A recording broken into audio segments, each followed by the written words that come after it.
विस्तारानं।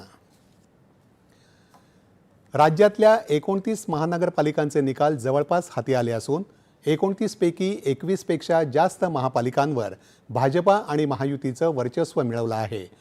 मुंबईत अटीतटीच्या लढतीत सध्या भाजपा शिवसेना युती आघाडीवर आहे, तर नागपूर, पुणे, पिंपरी चिंचवड, नाशिक, नवी मुंबई, मीरा भाईंदर, सोलापूर, सांगली, मिरज, नांदेड, जळगाव, धुळे, जालना, पनवेल आणि इचलकरंजी या ठिकाणी भाजपानं एकहाती सत्ता मिळवली आहे।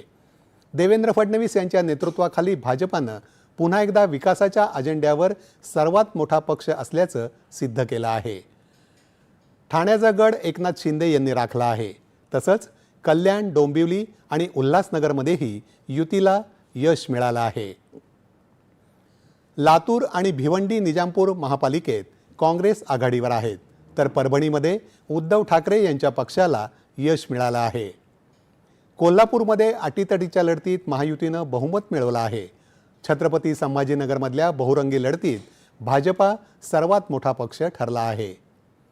वसई विरारमध्ये हितेंद्र ठाकूर यांच्या बहुजन विकास आघाडीनं बाजी मारली आहे, तर मालेगावमध्ये इस्लाम आघाडीनं सर्वाधिक जागा मिळवल्या आहेत।